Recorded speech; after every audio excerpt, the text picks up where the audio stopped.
Yeah, if you guys ever notice that it's not recording or you ever just want to make sure, please let me know. I won't be upset about it. This thing just stops for no reason all the time. All right, I also forgot that you guys couldn't see me, so I was like gesturing, but whatever. All right, so now that it's recording for real, I've had this up for a little bit, so now we're going to go on to practice problems. And also, if at any point it starts like freaking out and you guys can't see my screen or it freezes or anything, also let me know because I had that problem last week. All right, so we're going to do these together, but I'm going to have you guys lead me a little bit. So for this first example right here on the top left, we are comparing hydrogen A and hydrogen B. And so what's the first thing we're always going to look for when we're doing NMR? Symmetry, exactly. So right down the middle, we have a line of symmetry. So when we're talking about the hydrogens relationships, what does that tell us? Like what should we be thinking immediately if there's symmetry?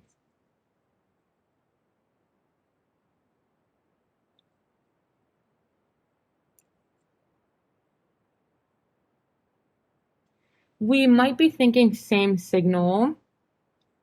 Yes, we might be thinking homotopic. Yes. Okay.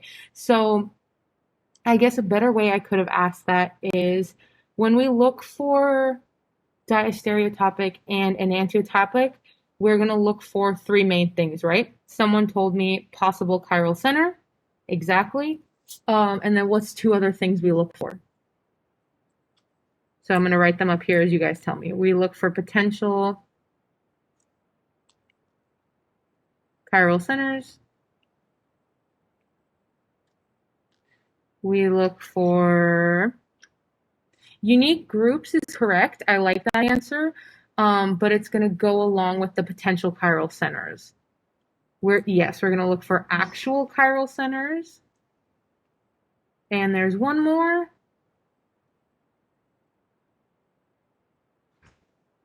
What's another word for an alkene?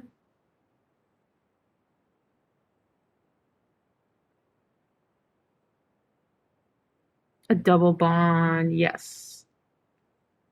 Awesome. So I'll leave that up there for you guys.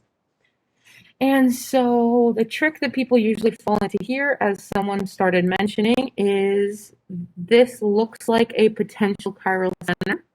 However, it's not. And the reason it's not is because these are not two unique groups. They're actually exactly the same because of symmetry. So then what is the relationship? Is it homotopic, heterotopic, enantiotopic, diastereotopic? Homotopic, exactly. Sweet.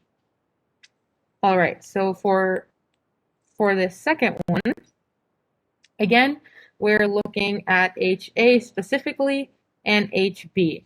So do we have any kind of symmetry in this molecule? Let's zoom in a little bit. And while you guys tell me whether or not there's symmetry, I'll answer someone's question about this last one. So the reason it's not enantiotopic is in order for it to be enantiotopic, it has to be on a potential chiral center. And this is not a potential chiral center because in order to have a potential chiral center, you need two unique groups and two hydrogens. But as someone pointed out, there's symmetry down the center. So this group and this group are exactly the same. Therefore, it cannot be a chiral center. So we have to cross out enantiotopic.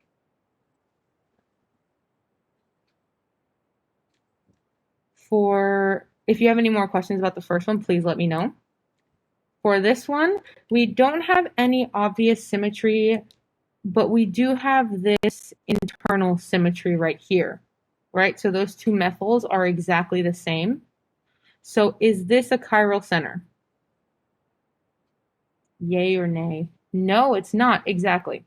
So if we have no chiral centers present, what can we automatically kick out? Which one of the four options? Diastereotopic, maybe, Um, isn't there one other thing we have to check for before we can get rid of diastereotopic?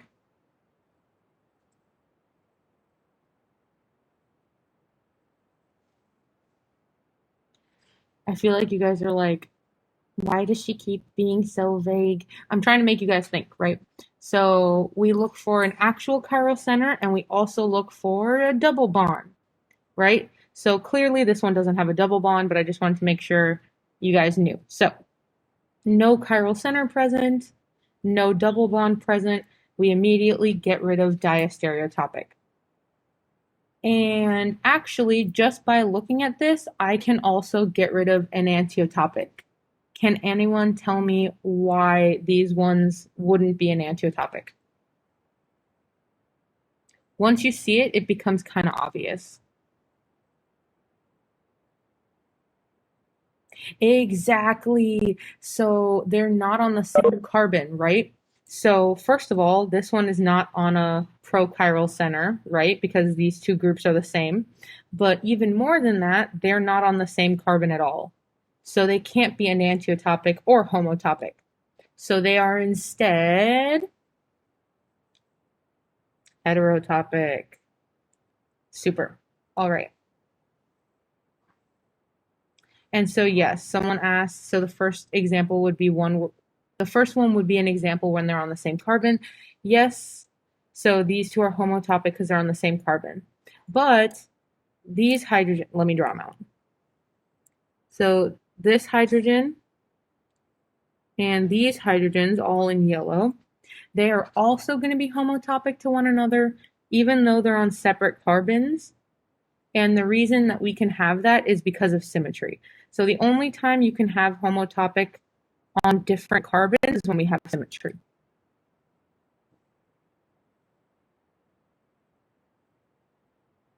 Okay, so let's go on to this next one. If you guys have any questions, ask away and I will respond when I can. All right. Okay, so someone before we move on said the second one is not an example of enantiotopic because it's not on the same carbon. Exactly.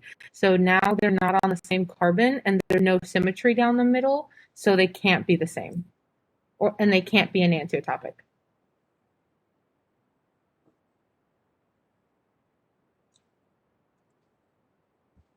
Alrighty, so the first three things we look for, first of all, we see that there's no symmetry here. And then we also see that there is a double bond and there is a prochiral center, right? So I'm going to just write that. And why are we not going to worry about the double bond in this case?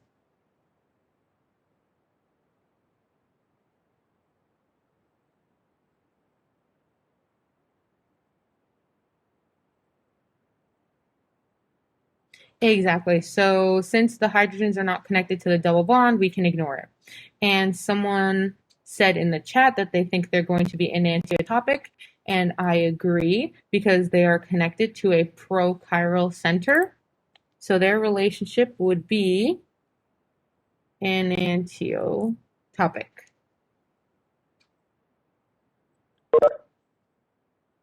And so someone asked, heterotopic and diastereotopic would mean that they're on different carbons. Not exactly. So in order to be diastereotopic, it has to be on the same carbon. Heterotopic can be on the same carbon, but it also can be on different carbons. So if you're ever confused, I would say just go back and reference this because this has pretty much all the tips and tricks on what's what. I have a quick question on that page. That example that you drew for diastereotopic, I don't know, it kind of seems like it's the same as the one we just did. So I really thought they were diastereotopic because they had different groups. Like the example we just did had a double bond, and this one has an OH, and then the same H3 at the end. Yes. On the other side. I see what you mean. So actually, this one is like the same example, so we'll just compare these two. And so, like you said, here we have a chiral center because there's 4 different groups, right? The reason that this is not a chiral center is because it has a double bond. So when we think about it, it's not connected to four different groups. It's connected to one group, one hydrogen, and then essentially two carbons. That's what a double bond means. So a double bond is not going to count towards chirality, whereas something like this will count. So in this case, we have a chiral center. That means every other potential chiral center is going to be diastereotopic, as someone mentioned in the chat. Okay, I get it. So in order to be diastereotopic, it has to have a chiral center. Exactly. Or both hydrogens have to be on the same carbon of the double bond. So I will go back to that one. But either it has to have a chiral center or they have to be attached to a double bond directly. And someone had asked where you get this page from, and so this was what we basically drew out in last week's last SI session. So if you haven't seen it, you can take a picture or write it down or do whatever you would like. And okay, someone made a good point. So it is diastereotopic if it already has a chiral center. Exactly. Or if it has a double bond. So enantiotopic is when you only have a prochiral center, and diastereotopic is when you already have a chiral center. And also, don't even worry about the spelling. I feel you. I feel you so hard. English is a difficult language. All right, so we're going to kind of go quickly through the next ones because I want to go on with the handout.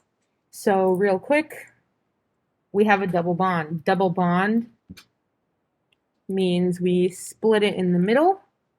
We have carbon 1, carbon 2.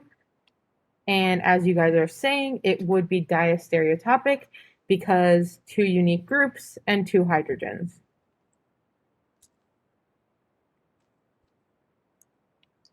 For this one, we have a double bond, but only one of the hydrogens are attached to it. So what's their relationship? Exactly, heterotopic, because they're just they're just on completely different carbons. Like you can't even compare the two. All right, so in this case, they're attached to the same carbon. Do we have any symmetry?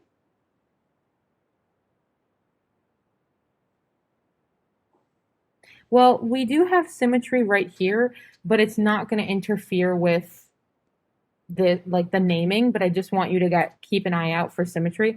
So we have two unique groups attached to this carbon, two hydrogens. That's a prochiral center. So those two are enantiotopic. Awesome. So for this last one, we cut the double bond in half. 1, 2. Both hydrogens are on the same carbon, but what's the problem? Why isn't it diastereotopic this time? I know some people are telling me the answer, but yes, exactly. So because these two are identical groups, so now we have symmetry. So this has to be homotopic. They're exactly the same. You guys killed it. I absolutely love all the participation. I'm zooming out so you guys can take a picture or write down the answers if you missed anything.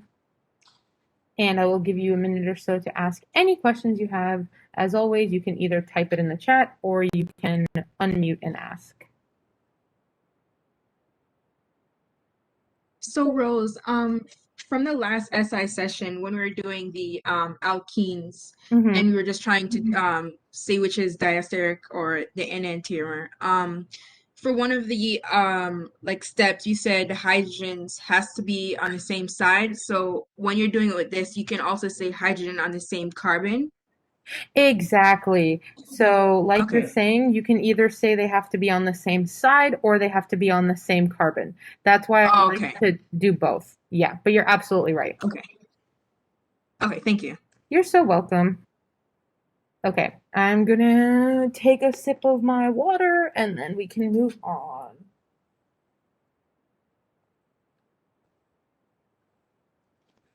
All right. I have a question. Yes, please go for it. What's up? Why is number 5 distereo and the last one homo? So this one and this one? Mm-hmm. I was actually hoping someone would ask this because everyone gets confused. So thank you for being the person who asked. So when we're looking at double bonds, it can be confusing because we can have a couple different answers, right? And so first thing we do when we see a double bond, split it down the middle, split it down the middle. And then I like to label them carbon 1 and 2, 1 and 2, or A and B, whatever you like. It's arbitrary. So the two steps we have is make sure the two hydrogens are on the same carbon, and then make sure we have two unique groups on the other carbon. So on carbon 1, we have one CH2CH3, which is an ethyl, and then we have one hydrogen. Those are two unique groups. On this side, we have two ethyls, so they are the same group. So in this case, we have symmetry, and they have to be the same, versus in this case, they are different, so they have to be diastereotopic.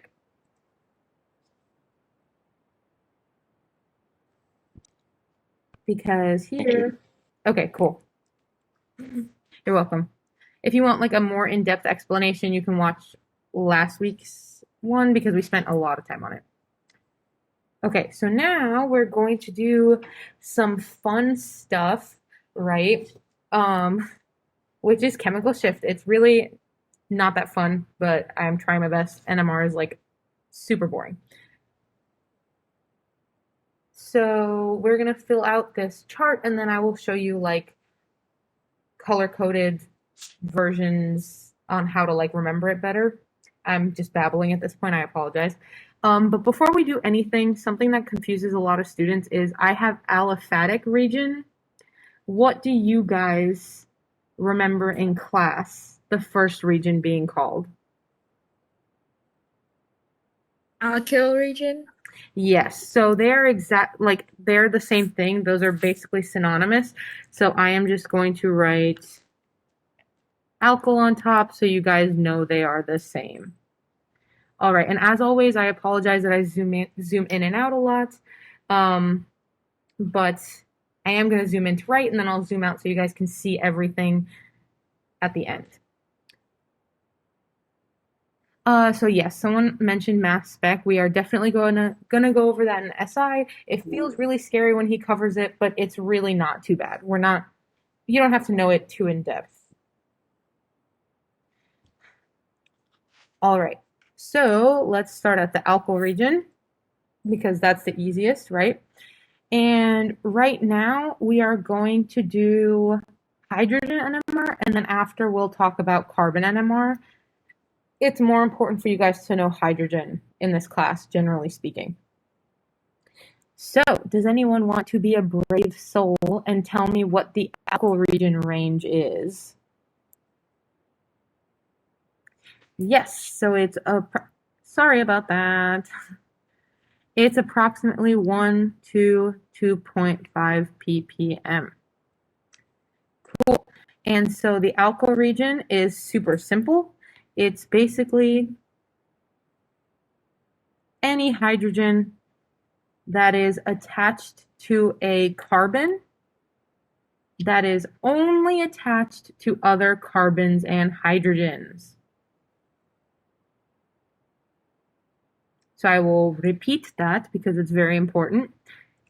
A hydrogen is in the alkyl region when it is attached to a carbon that is only attached to other carbons and hydrogens.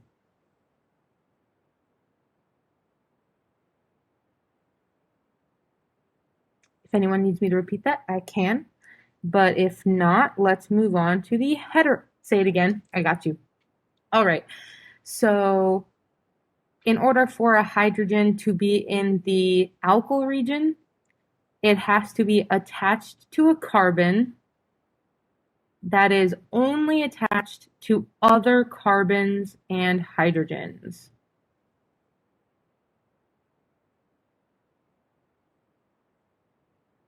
While people finish that up, does anyone want to remind me what a heteroatom is?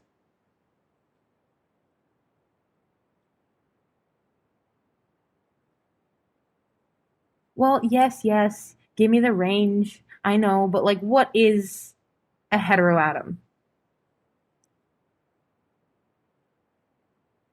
Gosh, you guys are too smart for me. You like ignore all my level 1 questions. A heteroatom is basically anything that's not a carbon or a hydrogen.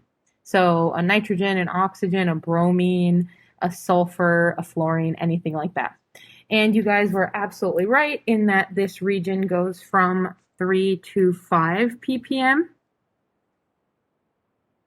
And let me draw the examples. We actually have 2 examples in this case. So I'm going to draw this. And someone asks anything that is not a blank, anything that is not a carbon or a hydrogen.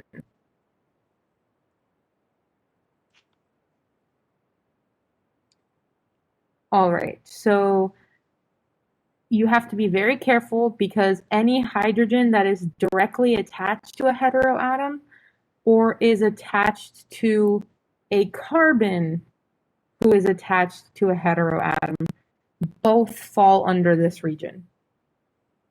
So don't get tripped up. Double bond, does anyone, yes, I can say it again. So any hydrogen that is directly attached to a heteroatom counts in this region, or any hydrogen that is attached to a carbon that is attached to a heteroatom.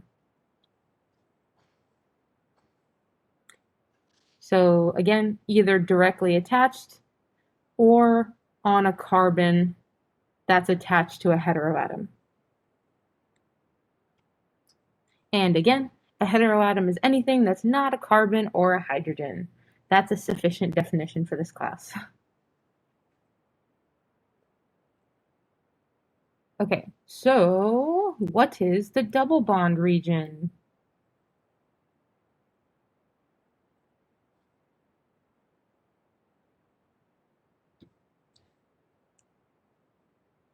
Five to 7, oopsie, that's not a pen. 5 to 7 ppm. And I was gonna be annoying and ask you guys, but I'm not even gonna bother. Any hydrogen that's directly attached to a double bond is going to be in the double bond region. There's none of this 1 over business. Directly attached to a double bond is the only thing that counts in this region.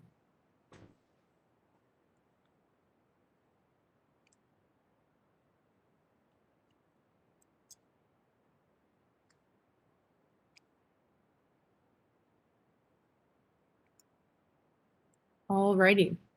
So the heteroatom region is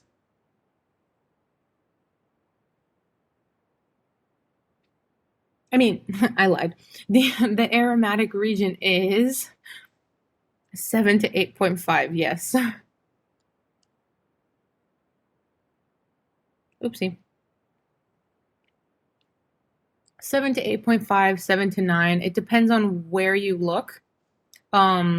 Either one is sufficient. I believe in Dr. West's PowerPoint it says 8.5.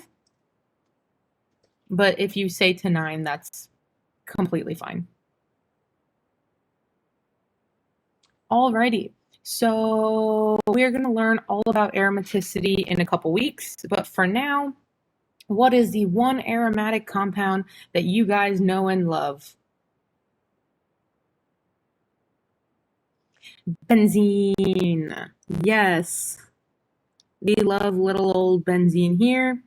Don't worry about what makes him aromatic right now, but anything that is directly on a benzene ring will be in the aromatic region.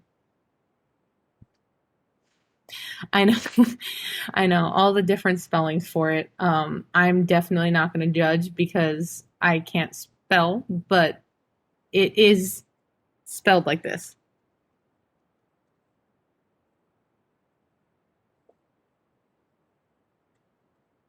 Okay, so and yes, no English majors over here, so nobody is allowed to make any judgments about spelling. And also, I'm guessing there's no art majors here, so nobody's allowed to judge my benzene rings.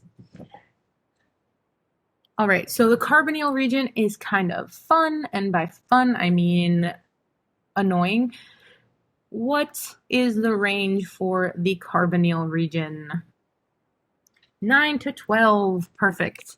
And that was loud. So 9 to 12 ppm. And we have two different kinds of carbonyls that we really need to pay attention to when we're talking about the hydrogen NMR. So someone mentioned an aldehyde. We also have ketones and we have carboxylic acids, right? Those are the three main carbonyls that you guys should be familiar with. And so I'm going to highlight the hydrogen of interest. And I'm going to give you a, before you guys write this down, there is a trick here. So one of these is not like the others. So which one does not belong?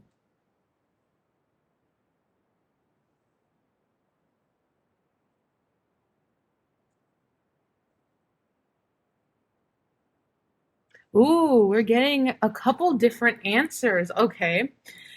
So what did I say about the alkyl region? What was the rule that I repeated a couple times?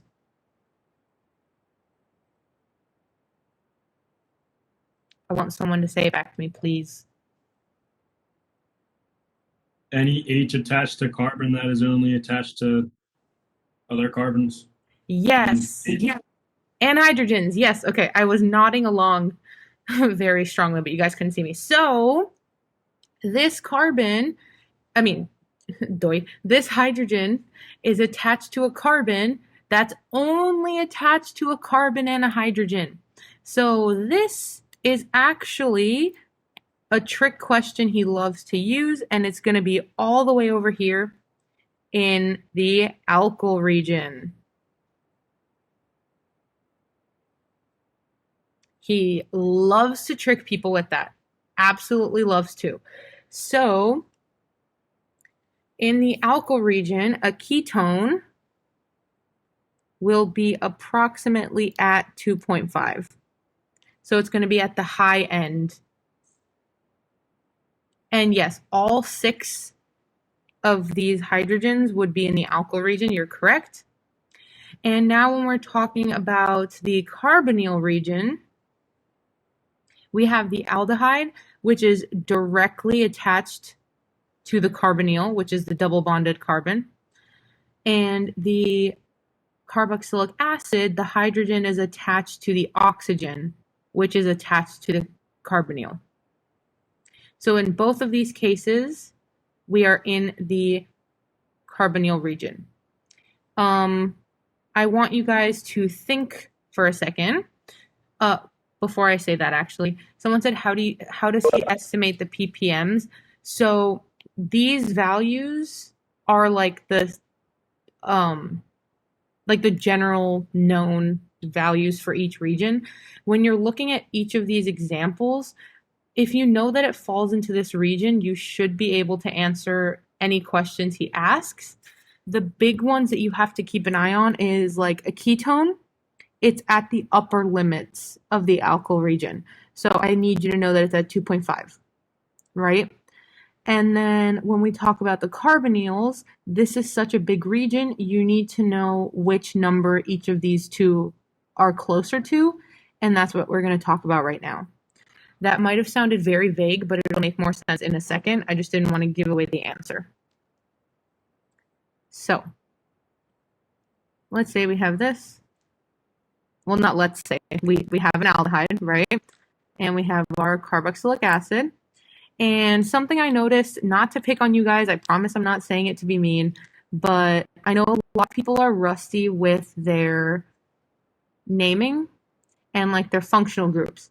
So in this class, he's gonna like call things just by their functional group. So it's very important that you know that. So start refreshing those things in your head, please. It'll be a lot easier to take the exam. Things will be a lot faster. All right, so something we are going to review from Orgo 1, which I know, flashbacks, disgusting memories, is something called electronic effects and resonance, right? So when we do resonance on this double bond, are these electrons going to go towards the oxygen or towards the carbon? What do you guys think? Towards the oxygen, I agree. So that means the electron density is being pulled this way and this way. Does everyone agree?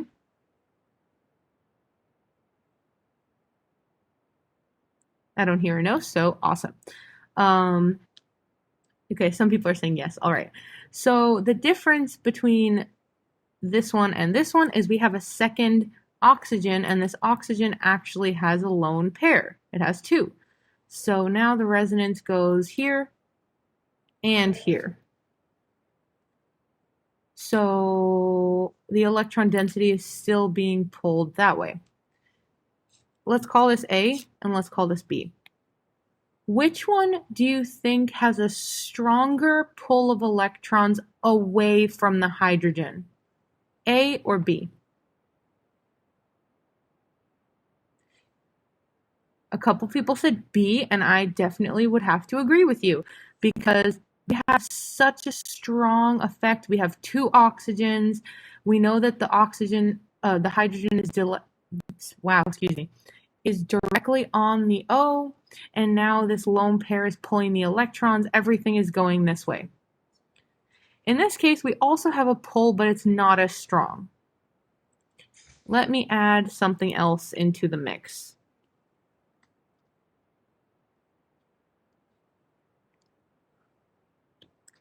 Let's call this C. Between A and C, what is the big difference?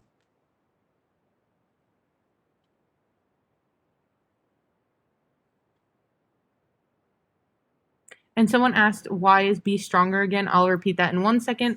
Let me just mention, C has two hydrogens, A has one hydrogen. And as you guys just said that, my bad. But yes, so you are absolutely correct.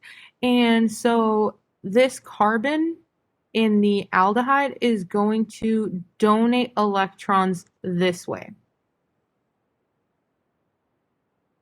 So it's not as important for hydrogen NMR, but I want to put this idea in your head for what we're going to talk about later. Just know that the CH3 is going to donate some electrons versus the hydrogen will not donate any electrons.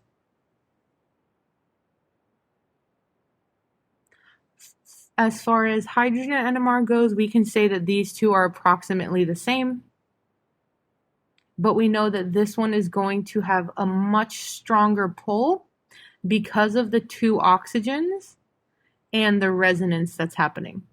So the resonance is going to pull the electrons really far away. So all of that being said, and the knowledge, you guys already answered my question before I got a chance to ask it. So yes, what that basically means is that this one will be more de-shielded than these ones. So will it be closer to 9 or will it be closer to 12? 12. Someone said it's a glitch in the matrix. Yes, I literally went, so with this information, and you were like, yeah, we know it's de-shielded. I was like, okay, fine, take my job then. Whatever. I'm also just teasing. I hope whoever answered doesn't feel bad. All right. So, to explain what we were just talking about, basically, we know that deshielded means we have less electron density. Shielded means we have more electron density, right? So this hydrogen has more pull away from it, so it's more deshielded. This one has a little bit less pull, so it's more shielded. Ta-da!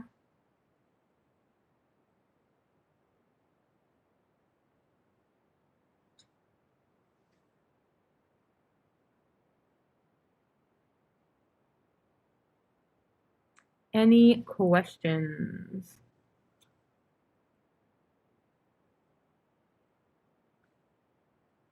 And then someone said more electronegativity equals less electrons equals deshielded. Yes, for this kind of for these kind of ones, you can think about it that way.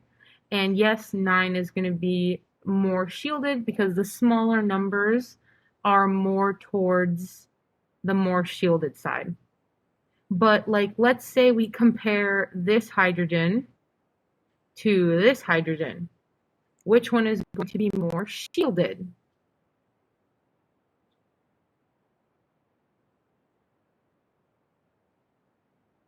Is it going to be heteroatom or benzene? Which one is more shielded?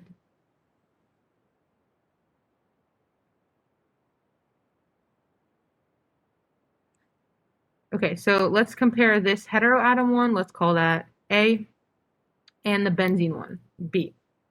Which one will be more shielded?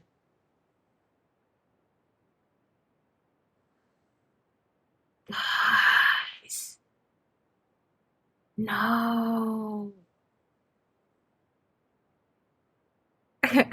Okay, everyone's now changing their answers to A once I said no. Come on, guys, have a spine. I'm kidding. I'm not kidding. It is A, but I'm just teasing. So if you picked B, that's okay. But remember what we talked about, I think the first session or so, the smaller number is more shielded.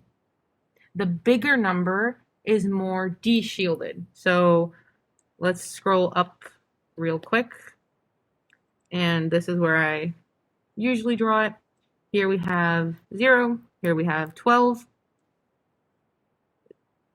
This side is downfield or deshielded. This side is upfield or shielded. So anything that's going towards the smaller number will be less deshielded, aka more shielded, than whatever's closer to this side. So the most deshielded side is going to be the carbonyl region. The most shielded side will be alkyl. And then I want you guys to go in and put in the order for the rest of them, and then we can look at that next time. All right, so I will leave this up for a second. And then it is technically 12:20, so I'm going to send you guys the attendance and you are free to go. But I really did want to finish one more thing before I left you today so we can go on to other things next time. But this will be, it's recorded, so if you need to leave, you will be able to watch it again later. I'm just blabbering again. Excuse me. All right, so I'm going to, I don't even know how to work anything. Stop sharing for a second. You're so welcome. I hope you have a wonderful day to anyone who's leaving.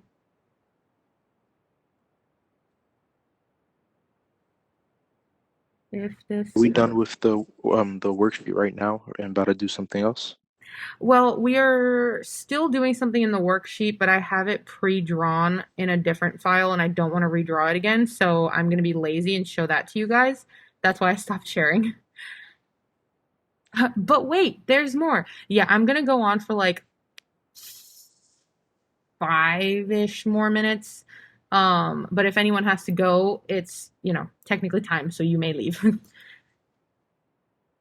And you don't have to be here anyway. This is optional, so I don't know why I say you may leave. You can leave at any point, but I'm technically done.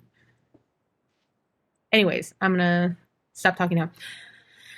So here we have a comparison of hydrogen NMR and carbon NMR. So I told you hydrogen is more important for you to know for this class, like all the exact numbers of the regions.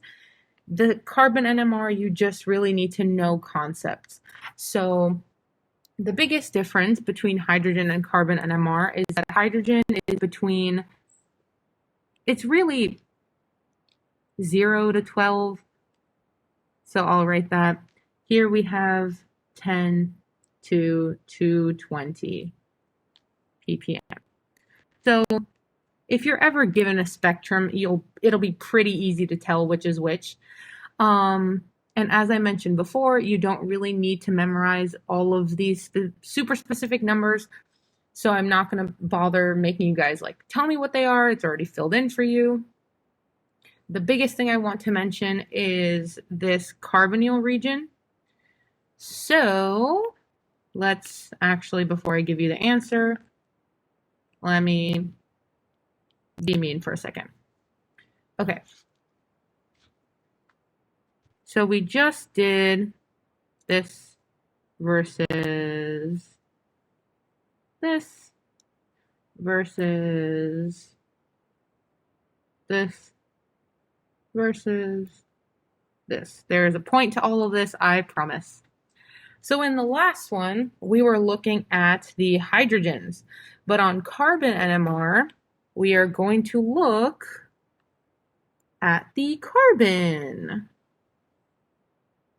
right? So when we look at the electron pull, we don't really care about the hydrogen anymore. We're just looking at this point right here, the carbonyl. So just to recap what we said last time, this is pulling up, this is pulling up, this is pulling up, right? So all three of the carbonyls are going to do resonance up to the oxygen. This one is going to be different because we have stronger resonance that goes between two oxygens. So those are our resonance effects in blue. So I'll write it here.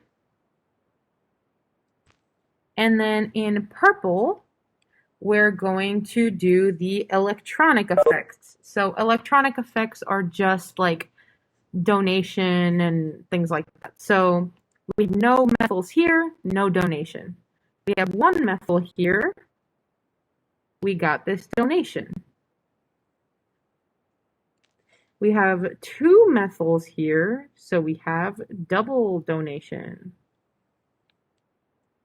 And then we have one methyl here, so we have a little bit of donation, right? So I will also write down electronic effects, and then I'm going to go ahead and label A, B, C, and D, and I want you guys to tell me which one is the most D-shielded.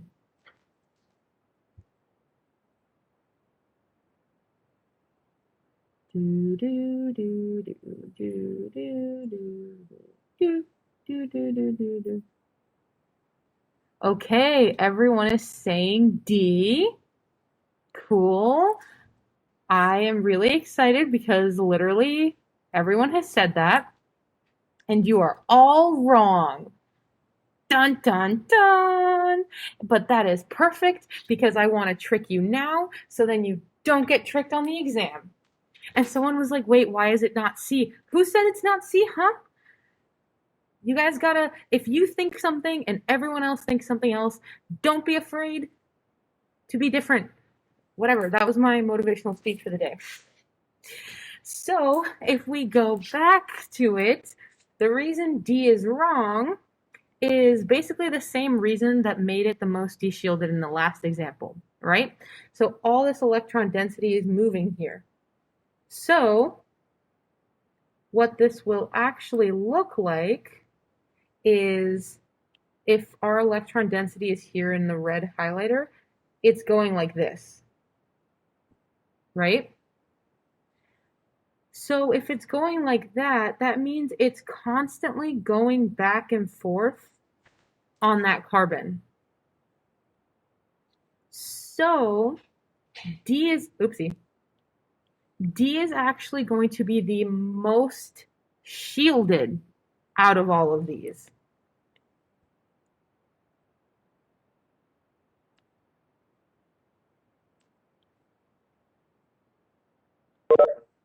Which is pretty much, backwards of what we just did. So yes, I can definitely go through and explain it again. So in the one we just did, the carboxylic acid was the most de-shielded because it takes the electron density away from the hydrogen. And the more electron density we have, the more shielded it is, right? But now we are looking at the carbon, exactly. So we're looking at this spot right here. And since the electron density is going like this between the two oxygens, it keeps passing over that carbon, like it's drawn here, right? So this carbon is actually going to have a lot more electron density than in any of these other cases because so much is being pulled through that center. So for that reason, out of these 4 examples, this carboxylic acid is the most shielded. And so a couple people are getting it. So by that logic, now which one do you think is the most de-shielded?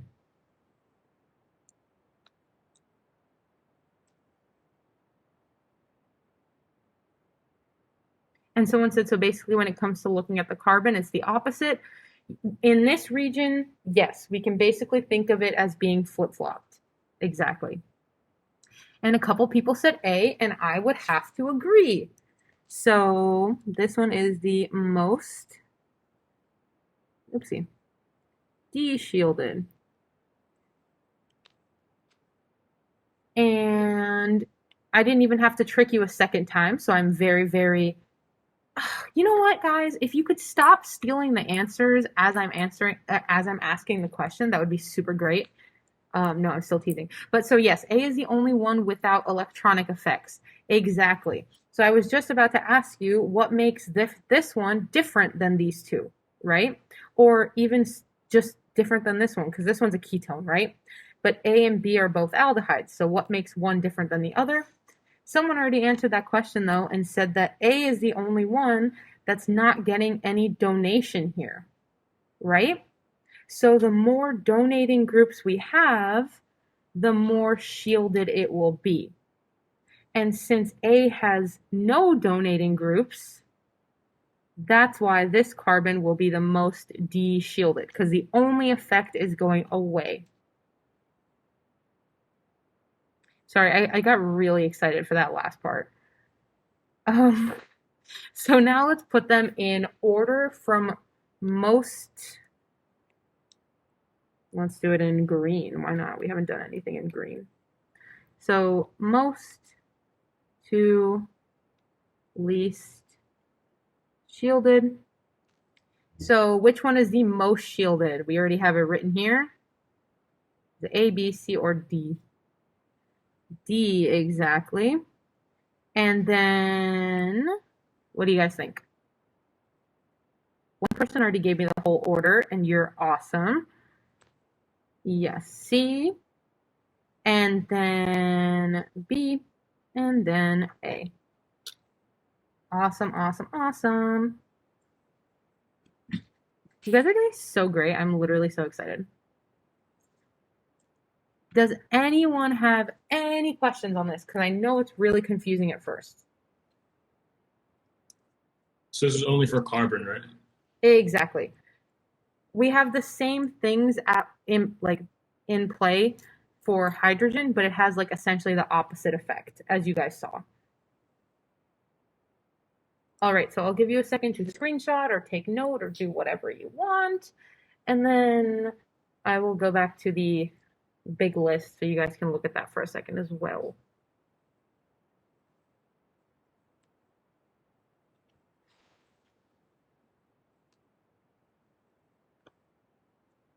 Okay. Bam. So everything else is pretty much going to be the same. I gave you like more specific ppm values here. So for example, the ketone will be about 190 versus the aldehyde will be 220 versus the carboxylic acid is 180. You don't have to know the specific numbers in this region, just know which one will be the most towards 220 and which one will be the most towards 180. And exactly, someone said this is all because of electronic effects. Yes, you are absolutely right. So if you guys want to take a picture of this, one thing I didn't mention, but I have written here, when we're talking about the heteroatom region, someone mentioned the more electronegative it is, the more de-shielded it will be, and that is definitely true. So fluorine is more electronegative than oxygen, which is more electronegative than nitrogen. He doesn't tend to ask you as much which one is most electronegative and things like that, but just know fluorine is the most and nitrogen is the least electronegative. So if something is directly bonded to a fluorine, it's going to be closer to 5. If it's bonded to a nitrogen, it'll be closer to 3. And I can repeat that. So if something is bonded directly to a fluorine, it'll be closer to 5. If it's bonded directly to nitrogen, it will be closer to 3.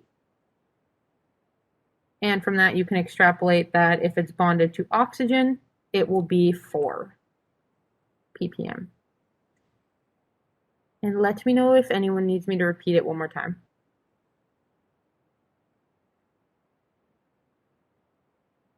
In the meantime, I have been trying really hard to get the YouTube videos to like auto caption, but I don't know how good that's going to be. But I'm trying really hard to get that. So I'll repeat one more time. Basically, what this heteroatom region stuff means is the most electronegative is fluorine. So something bonded to fluorine will be at 5 ppm. Next, we have oxygen. So a hydrogen bonded to oxygen will be at 4 ppm. And an oxygen, and a hydrogen bonded to nitrogen will be 3 ppm. And let me just actually,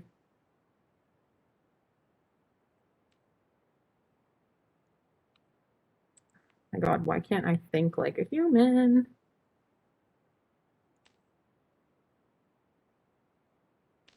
I don't know why I didn't just do that in the first place, but there you go. You are so welcome.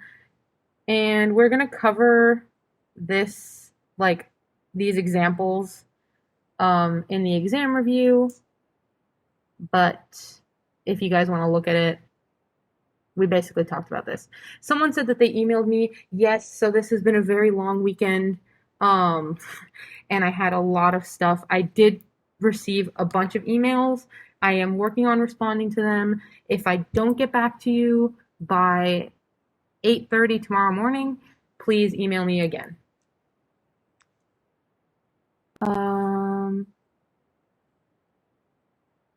Okay, so someone asked, will we be doing another worksheet for 11 and 12, or is it just chapter 9? And then someone also asked if this is it for chapter 9. So it is definitely not. Basically, don't look at all my files. It's very messy. All right, so we finished chemical shift. We have multiplicity and splitting. And then we have a mass spec. That's all we have left of chapter 9. And it looks like a lot, but I will try to finish it. Oh my. Okay, I'm actually going to have to think about how I want to split this up because I do have to cover 11 and 12 for or mostly 11 for the exam. So since you guys here, I'll ask you. Since you guys are here, gosh, I wish I could speak. I will ask you guys for a question. So would you prefer that I do... Give me 1 second. Let me think. Okay, so option 1 is that I finish chapter 9 in SI on Thursday, and then we exclusively do 11 and 12 in the exam review. Or option 2 is do 11 and 12 and finish chapter 9 in the exam review. I will take a poll on you guys since you guys are still here. Everyone, please let me know what you think. And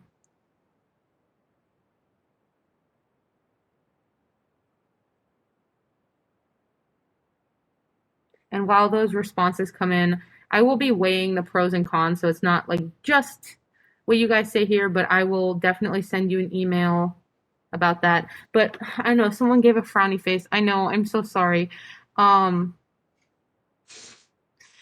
Okay, so what I also want to mention to you guys, the exam review from last semester is currently on the YouTube channel with all the other stuff.